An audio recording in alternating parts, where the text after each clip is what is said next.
I love you guys. I'm so glad. Ywahoo. Thank you, everyone, for joining us this evening. It's nice to see everyone here. Welcome. My name is Jody Harbour. I'm co-founder of Grandmother's Voice, a grassroots organization and platform elevating Indigenous wisdom. It's an honor to be here with each of you tonight and those who will be watching the recording in ceremony, lifted by the heartbeat of Mother Earth and held in the sacred presence of the ancestors. Each week, we gather in this circle with grandmothers and grandfathers from across the 7 continents, elders whose lives are rooted in sacred knowledge, ancestral memory, and a deep commitment to healing, truth, and spirit.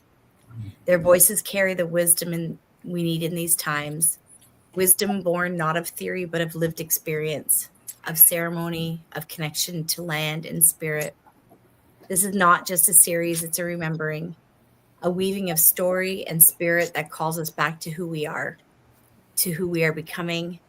Now's the time, and now's the time to gather, to listen, to honor the voices of the elders who have carried these teachings through generations. I'd like to acknowledge and thank Grandmother Susan here in River Sidon Peace with Justice Project for I guess, just honoring Grandmother's voice, for being a part of this circle. It's always a pleasure every week to meet these amazing people who have been preserving this wisdom for this really special time in our world. Ywahoo. Thank you, Jody. That was absolutely beautiful. Thank you. I want to welcome everyone here, everyone in the room with us, Dhyani, Lalo, Mac Boogaloo, and myself, and also those who are joining us tonight and in the days and weeks and months and even the years to come. Because I know that people are still watching the ones that we did in 2021, and there's a reason for all this. Nothing is random.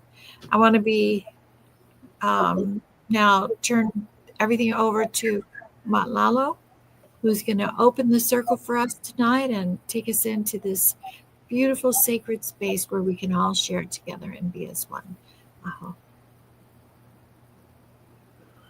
This is called a Iktomi song, and it has to do with the Spider Woman and the Creator.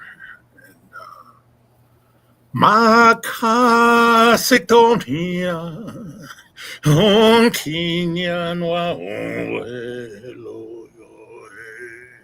Iktomi wa Yaya muelo me mawako. Makasikonia on Kenya wa muelo yoe ito me wa Yaya muelo me mawaka yelohe. Makasikonia on Kenya wa muelo yoe ito me wa Yaya muelo me mawaka yelohe. Makasikonia on Kenya wa muelo yoe ito me wa Yaya huelo mi mawaka yelo.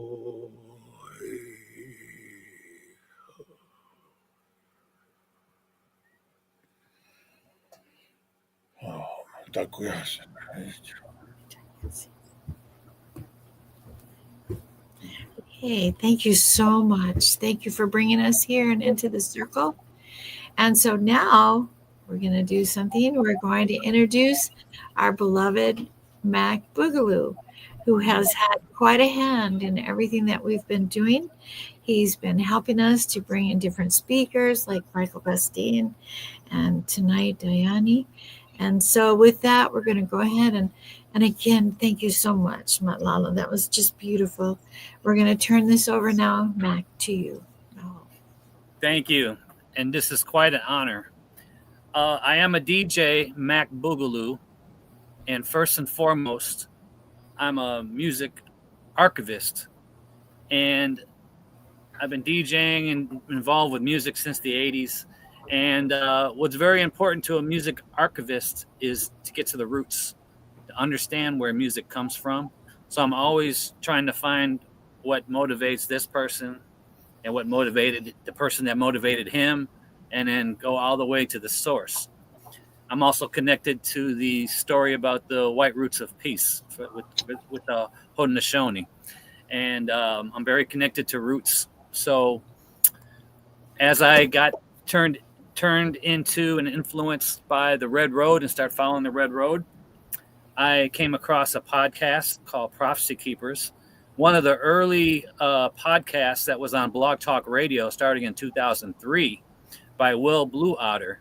I know he's interviewed Susan in the past and Michael Bastine and a bunch of our friends. On this radio show, the host would talk about Mad Bear Anderson and Rolling Thunder, and talk about the American Indian Unity Movement. And the American Indian Unity Movement was the foundation to intertribal dialogue, which really happened in the 50s, 60s, and 70s. There was prior organization, but this in our modern times was very important. And once I started to get interested into finding the roots about this movement, the American Indian Unity Movement, I came across this book here, Mad Bear, written by Doug Boyd. And it gives a wonderful, really, really wonderful breakdown of who Mad Bear was, because he's a great writer, this Doug Boyd. And it really caught that the essence of Mad Bear. But the thing is, Mad Bear really started in the 50s and 60s and 70s as far as his spiritual activism, and he was also a political leader. So as I learned about Mad Bear, then I started to learn about his associate, Rolling Thunder, and then learn about Ted Silverhand, who also worked with these gentlemen. Ted Silverhand was a seer. I started to get more and more interested in this intertribal unity movement. So through Prophecy Keepers, I was able to connect with Mad Bear Anderson's apprentice, Michael Bastine.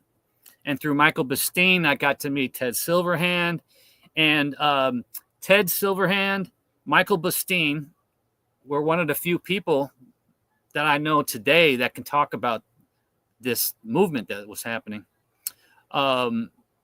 So this led me to Dhyani, the Venerable Dhyani, if I'm saying it right, Ywahoo, a very, very precious lady grandmother who was fortunate to go with grandfather Mad Bear and his apprentice, Michael Bastine, and they met with the Dalai Lama. And I hope that she can talk a little bit about that today. And also in regards to Tibetans, they also met separately with the Hopi in the past. And they believe they have an ancient connection to the Hopi, and the Hopi to the Tibetans. So I was hoping maybe Dhyani can talk a little bit about that. And one last request, Dhyani's been behind an intertribal gathering lineage of, I think she said 40 years, goes back 40 years. Which is very interesting because the work with Mad Bear Anderson set the foundation to intertribal gatherings. And in fact, he got together with the Hopis in the early days, like in the 50s. And by the 70s, he was starting to extend intertribal gatherings to the other directions. He brought in the Europeans, he brought in the Asians and the blacks from Africa. So a lot of good things have happened, but I'm very interested in understanding lineages of gatherings because there's a few different lineages that are still active today. Some have kind of died because a lot of elders have passed, but organically this spirit of intertribal gatherings. That's how I met Susan from her intertribal gatherings, is bringing a lot of people together today. So, Dhyani, we'd be honored for you to take the floor, and I'm passing the feather to you.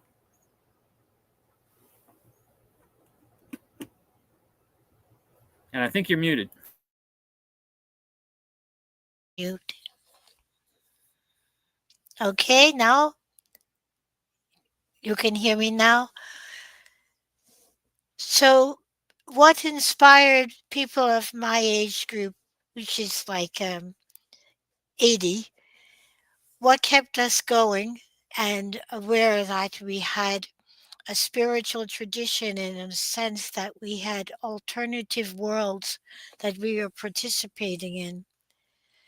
And it was in the fires that our families kept. It was not legal for us to practice our spiritual prayers and songs and dances, but we found a way to do that. So what was a pot on the shelf could become a drum that we could all confer with. And the fire outside could reflect the light in the stars in our minds, and the crackling of the wood flames and the imagery of the wood flames reveal the people that we were to meet. And so I was told to look in the fire, see what is there, and understand that we are dreaming this together, and people are waiting for us and we are waiting for them. That our family is through many dimensions, that we came from the stars and we also arose from the earth, and the future is being generated in our hearts. So I start to look for the faces that I saw in the fire, remember them, and I would ask, well, who's that person? Oh, you'll meet them. So some of the most amazing people I actually saw as a child, their appearances, because that was like television then, you know. You didn't have a TV, so you had the fire. So I took care with those images and they stayed with me. And through time, I began to meet these people. Then moving to Brooklyn and noticing there are many people. Wow, there are a lot of first people here. There are a lot of people who look like me here. And then I recognized, oh, this is what we were told about, that we would come together and that we would restore the voices and the communities of people. So my family, most of them had moved to New York, although they kept land in South Carolina. They still lived in the hills, but mostly they were living and working in New York and building things, building houses and buying properties.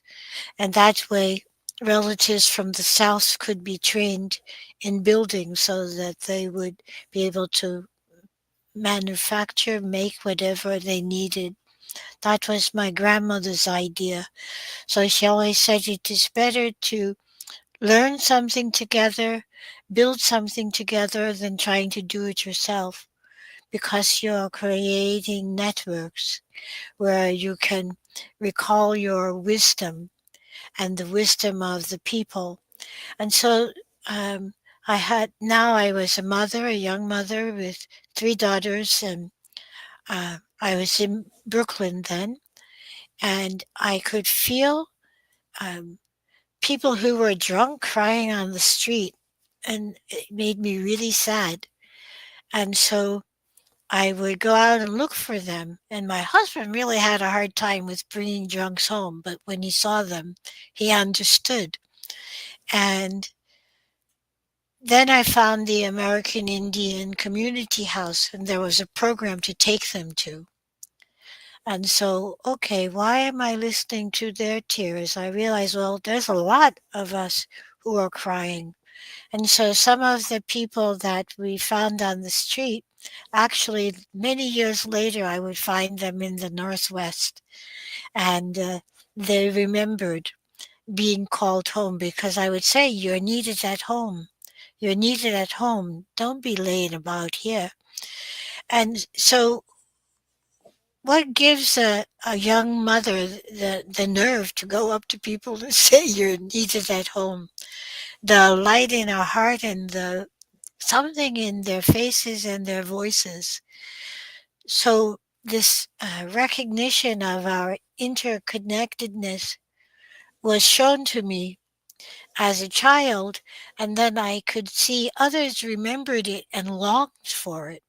They longed to be around the fire again. They longed to hear each other's hearts speak.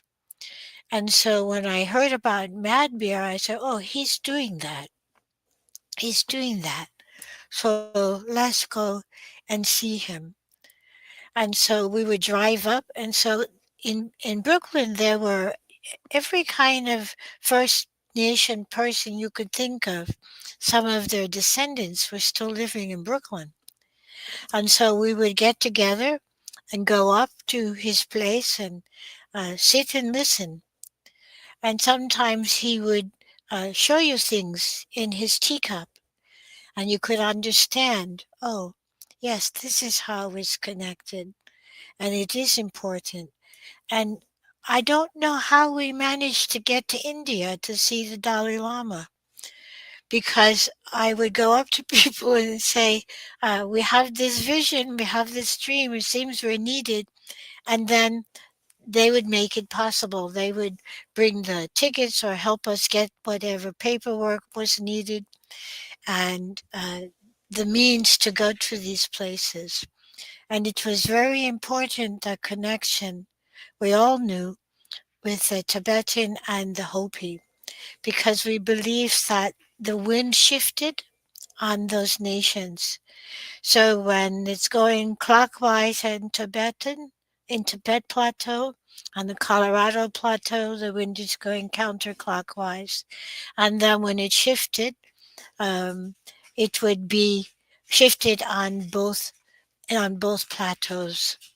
And it was through this uh, wind connection that the voices of many worlds could be seen and heard. And we also knew people were keeping their prayers and keeping the future arising. And so uh, I would even ask people, "Can I borrow your car so I can go this place? The spirit is telling me to come." And they would say, "Yeah, can I borrow your credit card, please, so I can feed the people as we drive?" And they would say, "Yeah." And so I knew that we were really called together. And um, when I would look at Mad Bear, he looked familiar, like some relatives.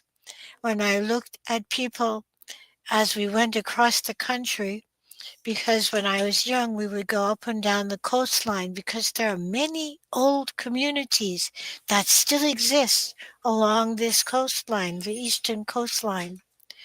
And um, to my father would say, "So here they are, remember them, know that they are here." And over the years, some of the elders from those places came to make presentations, like the Neptune elder, who would come to the Peace Village for the elders gathering. So all those pointing outs that those old ones showed me, there were others who were being shown by their ancestors. Notice this, remember that. And some of us thought it was a political movement, and I mean, there was a lot to be cleaned up and to call correct.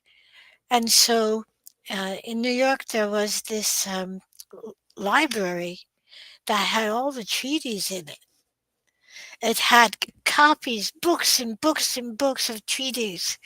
And one night, Spirit said, "You need to go there and spend the next few weeks there." And so I went to that library. I think it's now part of the American Indian Museum. At any rate, so the things that the elders had told us all we could find proof of it. And those proofs are now being shown to people to recognize, hey, make a choice.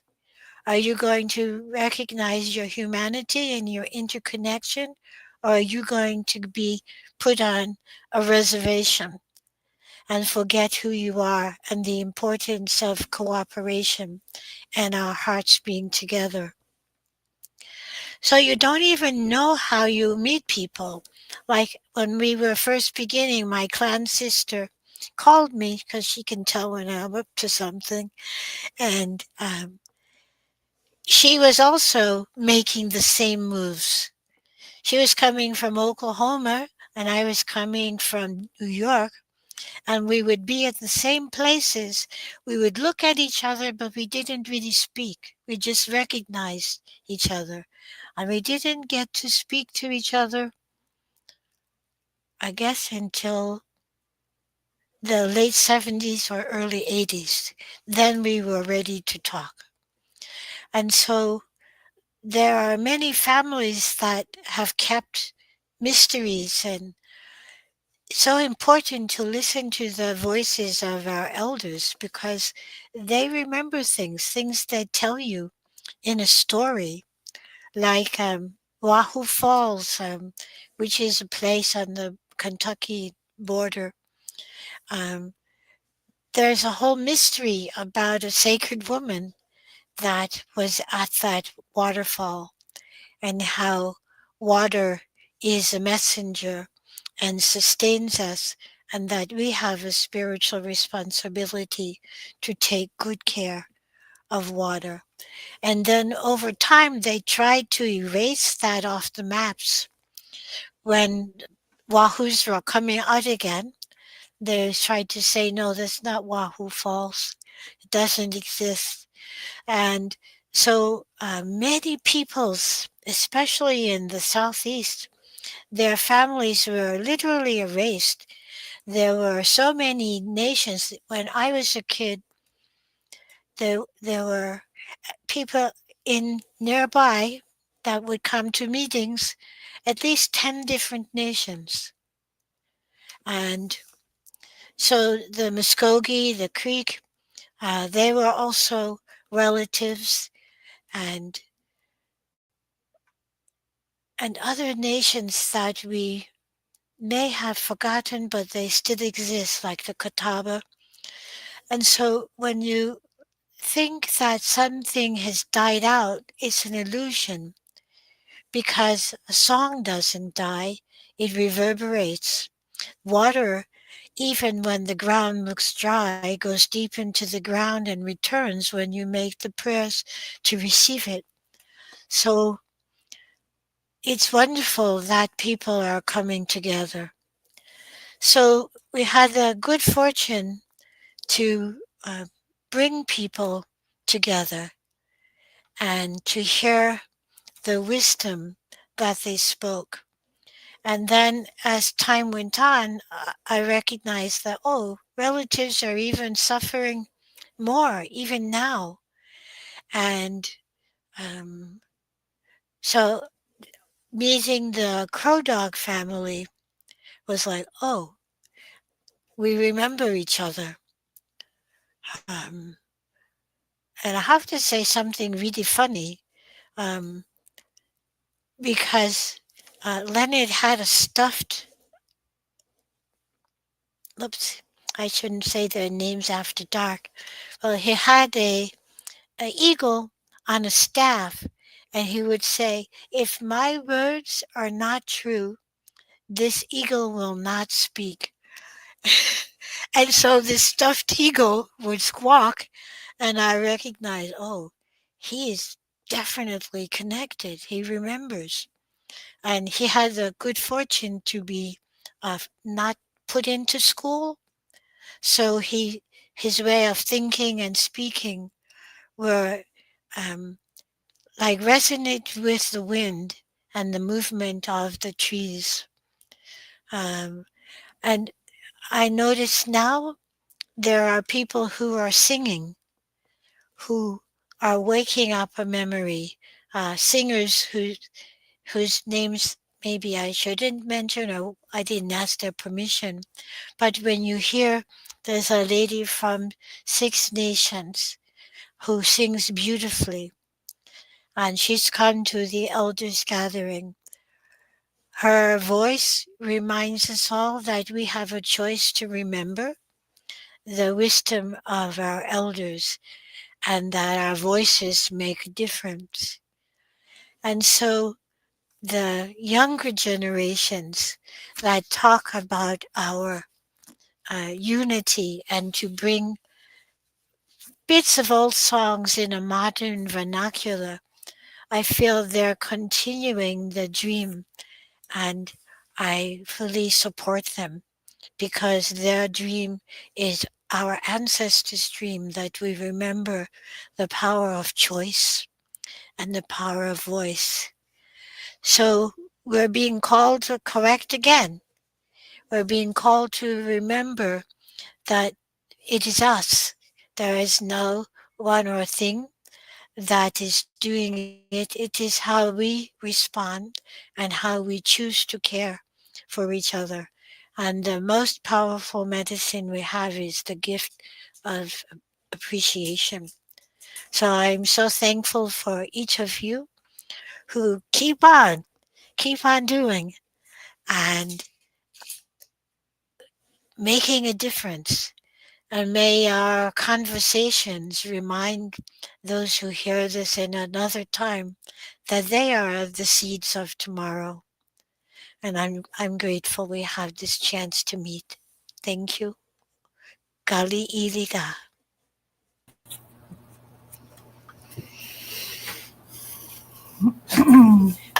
Thank you so much, Dhyani. That was just absolutely beautiful. And to be able to, it's like a kaleidoscope where we can see this whole vision of time and the earth and the cosmos, and you put it all together like a shawl that we can put around ourselves. So thank you. See, even this guy, he said, I want to be part of this, mother. Yes. He just, you're so beautiful, and I appreciate that more than you will ever know. Thank you. And this is a taste for all of those who are listening, because there's so much information available on you, and we'll have that. Jody will post that so that we can go and look at your website and see more information about what it is that you're doing and stay in this connection with you. So thank you. Thank you Thank so you. much. You are Thank you. definitely Ohana. You are our family. So thank you. Thank you so much. Appreciate that. So now we will move over then into the other side of the room, and we will be sharing with Lalo, Mazatla, and he opened us again, as you remember, with this beautiful song about Iktomi, the spider, and the story there. And he is a story in and of himself. And so, with that, I'm just going to say a few words about him. I have known him. I can't even remember what the actual year was. I think that we met, but it was way back uh, over 20 years ago, much more than that, several years before that, in New Mexico. And when Gail Whitlow and I had actually our first circle that we ever did for what was becoming Grandmother's Circle the Earth. It was back in, I think, 2010. I'm not positive. 2010, 2011 in New Mexico. And we had some people there, the Pachamama Alliance, all different kinds of people that came. Gail and I were driving across Kansas and got a phone call from a woman who said that there was a Mayan abuelo who would like to come and join us. And we just watched this. You know how that happens when you're just simply there to see things evolve. And we watched it grow as we were traveling. And we ended up out there, and we had this 3-day circle. And at one point, Carlos Lalo stood up, and on behalf of the Man Nation, he apologized to the women for what has taken place too many times over the past. And as he did that, it was so powerful. I don't believe there was anyone there who wasn't crying. And what happened from that was that we women put the men in the center around that fire, and then we all circled around the men. And each one of us, as we moved around the circle, got to put our hands on that brother in front of us and just love him and just exchange that beautiful ho'oponopono that was said without words, which is the most powerful of ceremonies when the words are not there to distract. And I have never forgotten that. And from there, we went on. He and I worked together I was just there a short time. He was there a lot longer at El Refugio, which was the largest domestic violence shelter in New Mexico. And I worked with the women. He worked with the men's circle and the men's group. And I learned so much from him that we have continued on in that work. I have ever since from that time. He has no idea, I'm honestly going to say, how much influence he has had on my life. And so with that, I'm not going to say any more except how grateful I am that he's here with us. I do love to tell people how he ran for governor of New Mexico, and I was so proud of him with that. But I'm not going to say too much because I'm not going there. But also, I have seen him in many ceremonies and dances. So with that, I could go on all night, and I love his wife too as well. I will now pass that over to you, Lalo, to go wherever you believe you should go. Aho. Thank you, sisters. Thank you, Dhyani. That was beautiful. It was an honor, your story. I have an incredible appreciation to grandmothers. My own grandmother, if it wasn't for her, I wouldn't be alive right now. I was born and with a umbilical cord wrapped around my neck on Easter Sunday. And she had this special magic, and I didn't like to eat. I was at that time very skinny and sick. And then I had scarlet fever when I was 3, and I was dying, and I thought I was going to die. And she would sit me in the center of the chair, place that only the grandfather could sit. And she would give me her beans and her food. And because of her, I lived. Cecilia Provencio. And I would like to share something very deep and very personal to me. That I had a vision that just transformed me. Me being very active in community organizing around the country, Sololinsky groups were very successful. There's for the Pima Yaqui Indians, the community college in Tucson that we were able to, for example, bring about. But one day, and for some reason, I've always meditated since I was a child, even though it was maybe with a rosary, and then later with others, and I was deep in meditation. And then I was taken in front of a mountain, and there was a cliff, and I was told that, and it's that some can walk into the cave, into the cliff. And I did. I stepped through, and I kept going down afterwards. And then in front of me, I heard screaming and crying and fire, and women were screaming, and I was just torn apart. And then I was told by my spirit helper, Lozen, Apache warrior woman, that came to me during one of my Sundance ceremonies. And she said, don't be afraid. Walk through that fire. And I did. I stepped into that fire and nothing happened. I didn't get burned. And at the other side, there was this incredible bear, golden bear. And he would just looked at me, didn't say a word. And he asked me to come and sit right next to him. And he says, and then I could feel like from here that he was speaking to me as I was there. And I had never, ever attended Buddhist practices or whatever. And I was invited to go to ceremony where at Iron Knot, where Getsi Rinpoche, His Holiness, was very close to the Dalai Lama. They spend time together and they go up there and then do ceremonies together, Kalachakra and other things. And I went, but the bear said, there's more to come.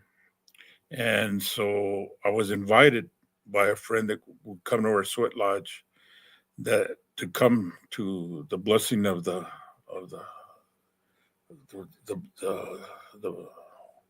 you might want to help me, the Dhyani, anybody, the wheels, the big prayer wheels, okay, the blessing at Iron Knot. And so I didn't know that much, but I had my own meditations. I would do Hindu meditations and Jesus prayer and the rosary, and somehow I just always kept doing. Well, we had the ceremony, and then they were doing and then right there in front was Getsi Rinpoche, His Holiness, up, and he was doing the ceremony. And all of a sudden, I was able to do the prayers without the papers in front of me. And then we had a chance to meet with him one-on-one, with our group of Service City. And he looked at me, and I was hiding in the background. I was trying to get them far away as I could. And we were in the room, and he called me over. He said, come, and he didn't speak English, so we had an interpreter. But he motioned, and he told me to sit right next to him. And then I came to the beginnings of that realization of that golden bear. And he said, me and you we're born in the same year, he said. And then he went and he's got the title His Holiness. And he said, me and you are the same, he said. We're equals. And I had never been told that by any, and I was in the Catholic seminary and everything, by any pope or whatever, and bishops and whatever, but he just, we're all the same. We're all equal. And so I spent years and years with him when he came to Iron Knot with all these empowerments and everything else. And I stopped all my organizing work and everything else. And I still would do ceremonies with the Apaches and some of that. But then I went to a retreat, and I've been there for 20 years in meditation. And I think maybe it's time to come out and be with others. And I wanted to share that experience. And so here I am. And my wife told me not to talk about myself. So I'm bad. I I did but I wanted to share that vision, and I think, and I did get a chance to go to the Hopi. With the Hopis, I was invited to see the Prophecy Rock, and I met one of the sons of Banyaka, and there was three of them. One of the sons, and he showed me the Prophecy Rock, and to feel how intense beautiful it is there. Well, one of the things that I've learned, I think in my retreat that I want to share with all of you is I had this horrible habit of being attached to enemies, and in all my organizing, I think I saw the rich people and the wealthy. I saw them as enemies, and I realized that not even I'm not my own enemy, and they aren't either. And I have this habit and attachment to enemies, and learning to get the go beyond seeing that there is no enemies. Uh, and I think that's the work that nonviolence. And did take a vow of nonviolence when I was in the seminary and afterwards, and all my community organizing. And I worked with Cesar Chavez and the farm workers, and it was all nonviolent. And I worked with Ernesto Cortez and the Solaris Foundation, all nonviolence, but in line with Saul Alinsky. And I think it's imperative that we come to a realization that there are no enemies. And I think the men, we have to also ask forgiveness of the women. The way, and when I would go to ceremonies or whatever, I was told to go there and on behalf of the men to ask forgiveness to the women for all the harm, any harm that we have done, and that we have to be nonviolent, and we have to bring unity, and those people that we think are our biggest enemies, whatever they are, whatever name we want, and I'm not going to mention any names out there, but they're our biggest teachers.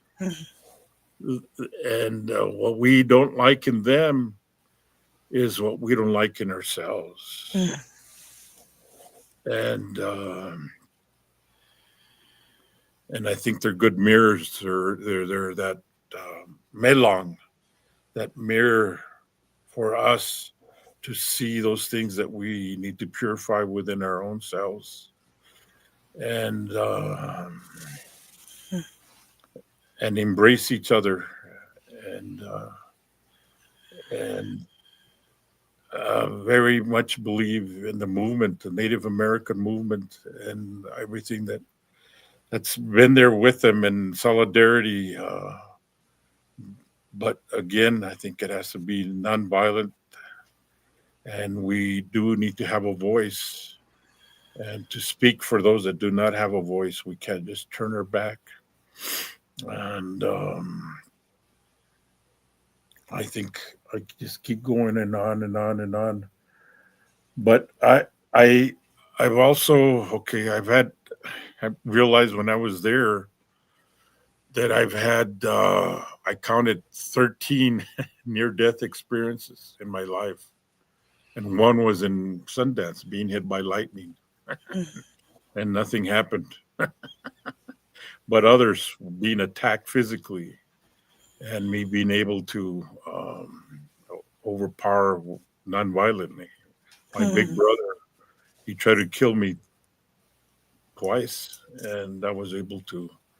But I'm also Tai Chi and Bagua. I recommend internal martial arts, not the one that.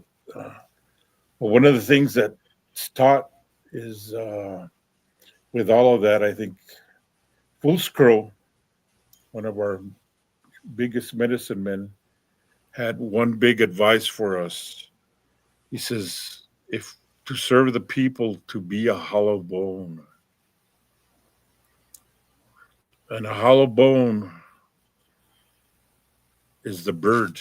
The birds have hollow bones. Mhm. And I think our ego and the sense of I, and Diana was right. It's all a dream. Everything is a dream. And if we see it that way, we see that emptiness. And I am going to talk about emptiness and get in trouble with some of my Buddhists to say, you can't say that to other people yet. You got to just step by step. And you know what? But the seven factors of, and the Dalai Lama talks about the seven factors of enlightenment. The last one, the seventh one is equanimity. And just like my teacher, Getsi Rinpoche, who's gone on and passed on, that we are all equal, and to see ourselves as equal. And the equanimity, everybody, and part of equanimity, that last part is joy and immeasurable love and compassion.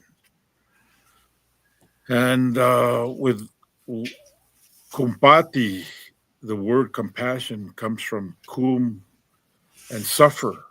So we suffer with each other. And when somebody is hurting, wherever it is out there, like in South Africa or whatever, we all suffer. Desmond Tutu said that when he came to us in Berkeley, when I was in Berkeley. And he said, we are not free. None of us are free until we are all free.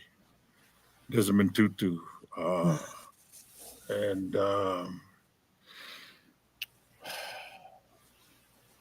there's a Four Directions song that we do in some of our ceremonies. One, in Sundance, and then Sweat Lodge, and the most amazing Sweat Lodges was the Cherokee Sweat Lodge. That was so powerful, so powerful. There were their Sweat Lodges, but if we look in the Four Directions, Weo Peota to the west, that's where all our ancestors have gone. And we have to remember them and honor them, all that have gone on. And then we look to Wazea Takea to the north, to where all of the white-haired, all our elders sit, and honor our elders, Diana and Susan, and everybody that's all our teachers that we've had. The Lama within, the Lama out there. And then we look to the south, Itokogata. And in the south, they say that that's where the direction of the children. And I think it's good to see that we are children within, and that we are all innocent. Everybody is innocent as we looked in that direction. And to see that. And then from there, we look towards the east. Yampata. And for the Lakota, and I'm Apache, but the Lakota believe the white buffalo calf woman brought all their ceremonies. And the Apaches, the woman, and my mentor is Lozen, Lozen. She came to me in my Vision Quest, and she's my teacher. I mean, she was the one that did the miracles. I want to whisper something, but you can't say it too loud. But a lot of what's attributed to Geronimo and all his miracles, it was actually Lozen. And Geronimo took the credit. He was okay. It's all right, you know. But Lozen for the Apache. And there's even a book that came out on her finally. And I didn't know about her, but I saw her three eyes, when I was there, And but if an Apache woman wants to divorce the man, she doesn't have to tell anybody. All she does is get all his clothes and everything and puts it out there outside, and nobody can say anything. And before you do anything, and you do what the woman says, you honor the woman. It's always been that way. Mother Earth, the Sundance ceremony, and is about the earth and becoming one with the earth and the mother, and that's so that's the direction of the east. And then Father Sky, Wakatakea, and then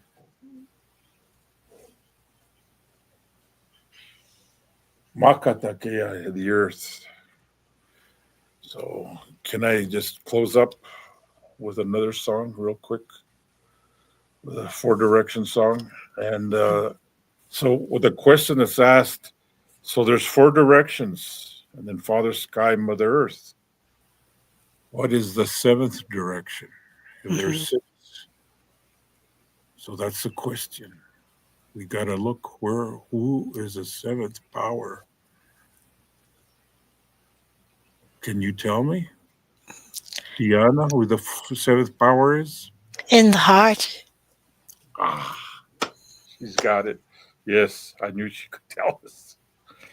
Well, peyota etowayo ni tonkashela ehutan heankelohe. Chekiayo, pray for us. Chekiayo ehutan heankelohe. Wazeta etowayo ni tonkashela ehutan heankelohe. Chekiayo. Chekiayo aekutane ankelohe.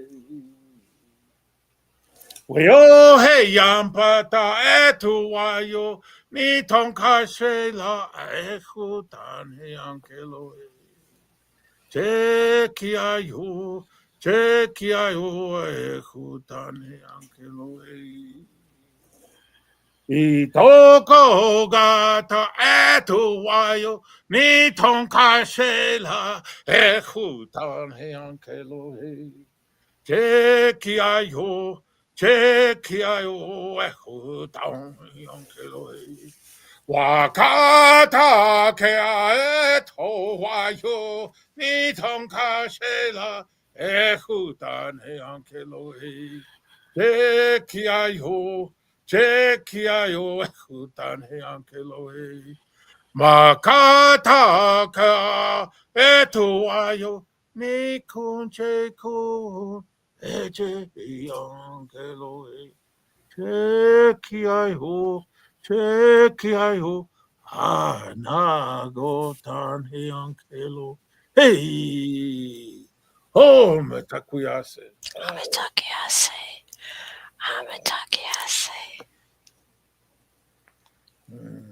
Oh.